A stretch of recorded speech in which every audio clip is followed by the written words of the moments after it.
Now, when we look at diagnosing, now this is the Western Journal of Medicine, traditional medicine needs a clear diagnosis that corresponds with a particular disease. Relying on a precise diagnosis may be counterproductive for both physicians and patients. Physicians may find themselves increasingly frustrated by their inability to understand and solve the problem. Absolutely.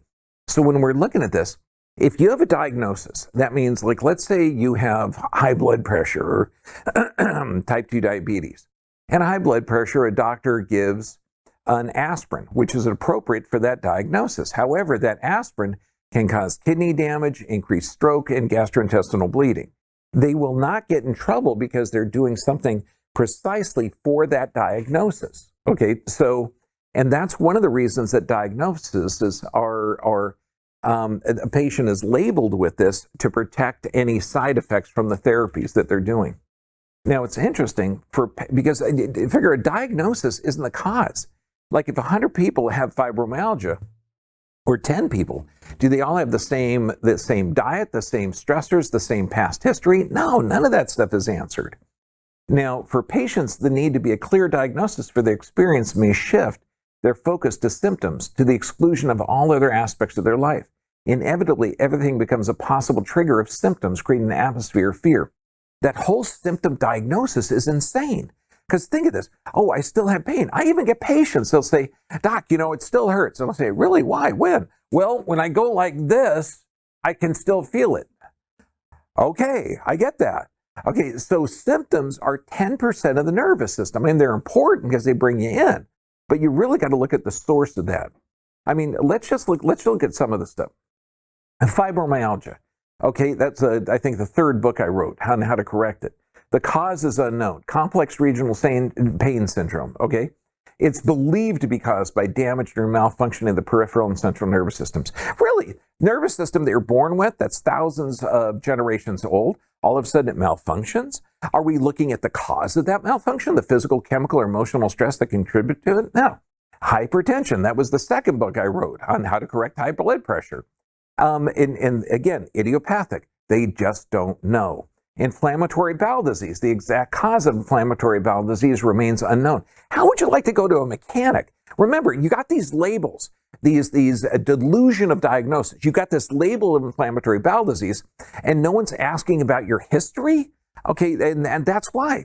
So medication after medication after medication, no injury or disease out there is from lack of medications.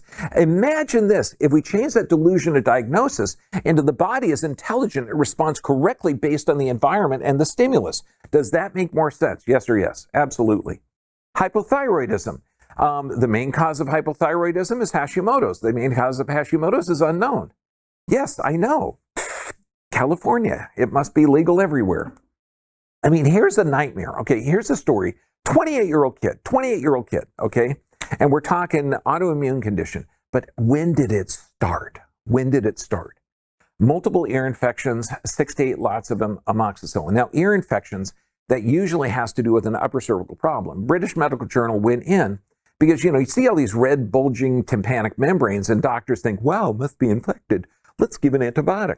Except the British Medical Journal takes the fluid, puts it in a petri dish and finds out 93% of the time, nothing grew. So it's sterile. So that means, and in fact, everybody in here, if you do me a favor, swallow. You hear that crackling? That's swallowing? Okay, you just flex the soft palate and that drain the eustachian tube, and that drains the middle ear. Now, if you have an upper cervical subluxation, like let's say this kid, let's say the mom got Pitocin, great. Initiating uterine contraction, shamming that kid's head up against the cervix, and that's going to cause an upper cervical problem. Could that also cause ear infections? Absolutely. But now you give the kid an antibiotic or a poisonous mold that destroys the gut flora. Where's 80% of the immune system? Then kid goes up, 9 full vaccinations. Okay, 72 doses to 17 different vaccines by the time they're 17. 100% of the kids going through that have behavioral, bowel, breathing, or skin issues. Except you can't say that on regular. We might get pulled off for saying that, but it is the truth. 18 months and 14 years, tonsillitis repeatedly. So what else did he get? Another poisonous mold, a poisonous mold. And this is called antibiotics. Anti means against, bio means life. So These things are destroying the gut flora. Multiple rounds of that. 80% of the immune system, that's also going to cause a leaky gut. Sure enough. Fussy eater. No kidding. You eat something and you get undigested proteins in the bloodstream. This creates an inflammatory response and an immune system response of hypersensitization. Because if the body recognizes foreign proteins that haven't been tempered by digestion, it flips out. This causes the immune system response. Stress and anxiety at school, no kidding. Serotonin production, that's going to be shut down, okay, because of the multiple courses of antibiotics and the chronic chemical stressors. Pain in the appendix, no kidding. Appendix is designed to repopulate the intestinal tract with healthy gut bacteria, and you're already wiping it out. Walking pneumonia, iron deficiency, of course, when you're in stress, you produce less stomach acid, you can't get it in there. Crohn's disease, Jesus, at 15, think of that. Do you think it's genetic? Do you think it's bad luck or bad genes? Are any of these doctors looking at the physical, chemical, or emotional stress and then ends up with an inflammatory disease and autoimmune condition? Think of this, okay? High blood pressure. What you're looking at here on these x-rays, you're looking at see that tube in front of the middle picture there? That's the descending aorta. That's hardening of the arteries, atherosclerotic plaquing. Now, it's true, medications can cause that and toxic food can cause that, but that is not normal. That's not a normal part of aging. Now, when you see that, what happens? Your arteries lose that elasticity, and then stress is going to increase, and blood pressure has to increase. But you know, when your doctor says, I am much smarter than your body's response to the environmental stressors, your blood pressure is too high, I'm going to give you a chemical to lower it. What happens? All the arteries constrict in order to get the blood pressure back up, and that causes increased stress. Mind-blowing. 6 out of 10 Americans have a chronic illness or disease: heart disease, cancer, COPD, strokes, Alzheimer's, type 2 diabetes, or chronic kidney disease. Does that seem normal for a herd of animals? No, this is psychotic, because living with this delusion of diagnosis, where you go to the doctor and he's going to say, okay, your collection of symptoms puts you in this category. Really, does it? Are you categorizing me for my symptoms or for my lifestyle? Okay, you have poor work habits. You sit a lot. You're not eating healthy fruits or vegetables. You're eating fast food. That's the category you should be put in, not a collection of symptoms. A collection of symptoms are adaptations. Now, if you look at the COVID, current pandemic that we're going on, you had to have 3.8 comorbid conditions to die of COVID. Okay, so these are the conditions that people are dying of. Okay, you happen to get something that's no worse than the flu. Okay, so you like the self-censoring? Okay, just check it. Okay, cardiovascular disease, high blood pressure, diabetes, COPD. All of these conditions, are these really diagnoses or diseases, or are they adaptations to physical, chemical, emotional stress? Pain, infections, blood pressure, diabetes. Are these adaptations to physical, chemical, and emotional stress? Look at around 300 years ago, Voltaire. Doctors are men who prescribe medicines of which they know little. Oh, Vioxx killed more people than the Vietnam War, and that was approved. To cure diseases which they know less. Obviously, we just mentioned several diseases that they have no idea what come from. In human beings, which they know nothing. That's suspect.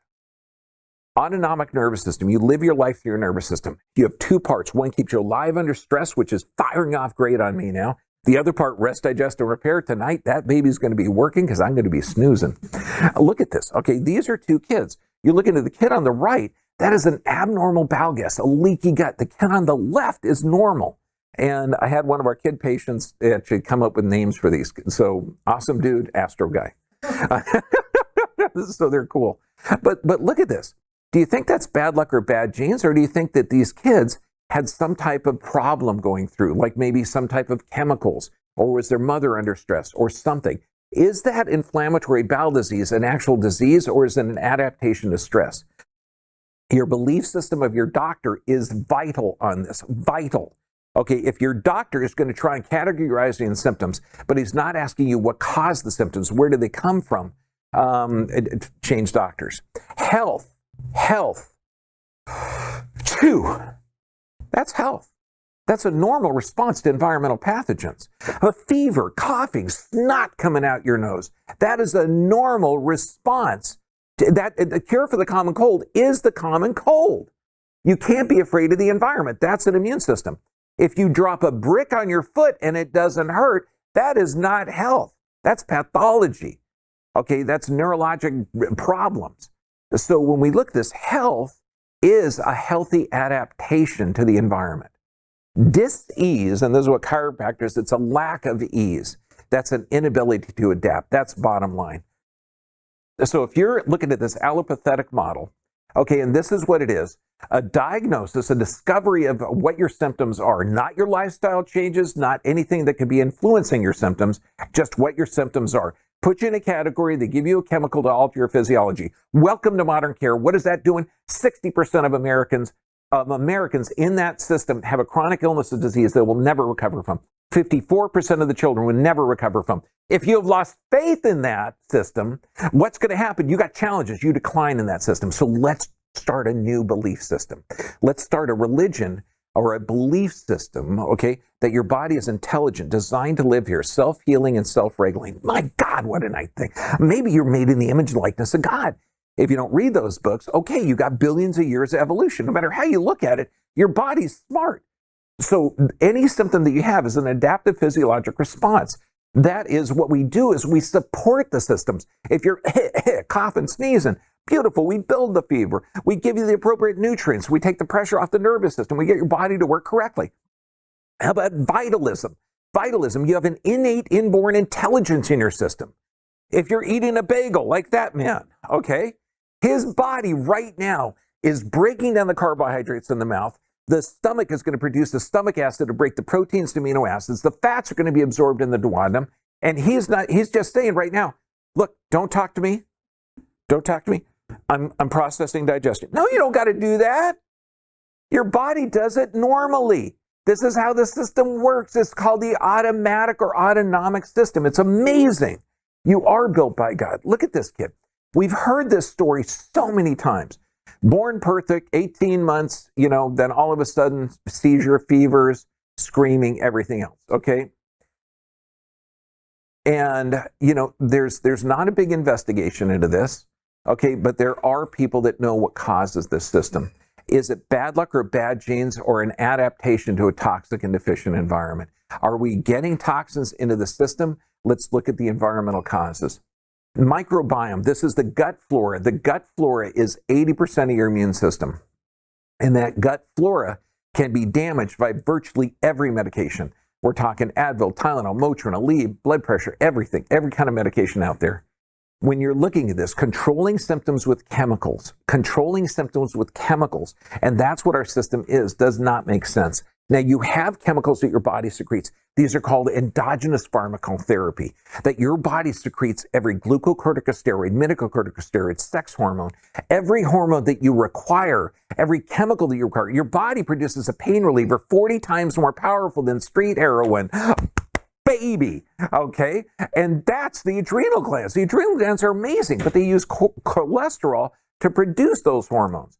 You talk about immune system, every system of the body is involved in it. Your circulatory, muscular, skeletal, nervous system, digestive system, it's all involved in your immune system. So if you have an immune system issue, should you check all of the systems? Yes or yes? Absolutely.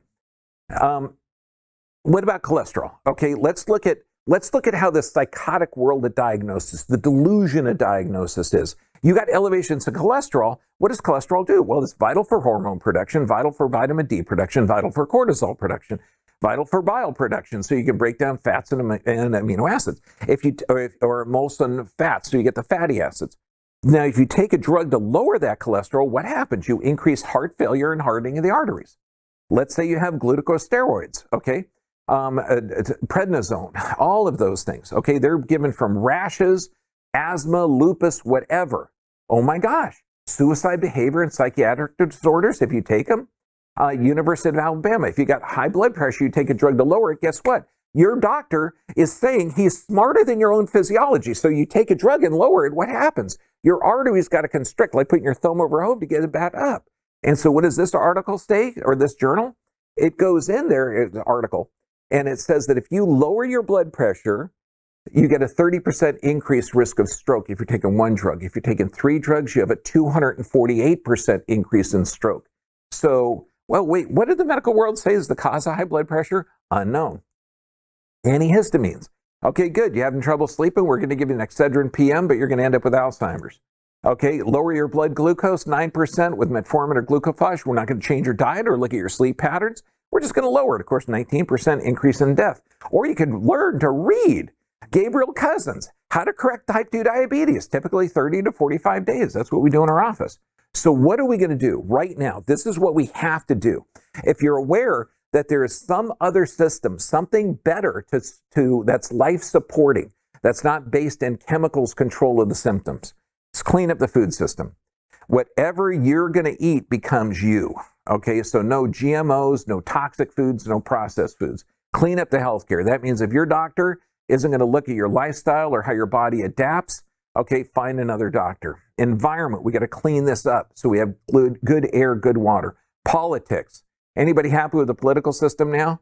Baby, 5 months we go from energy independent to closed, open borders, and we're importing oil. I mean, they have tons of gas in Pennsylvania. They can't get a pipeline up to New England. Okay, New England has to get their natural gas from Russia. Oh, that makes sense. Okay, and infrastructure. And I'm not talking about pork bills that we're going to pay off, political committees. I'm talking about building roads and waters. I mean, that makes sense.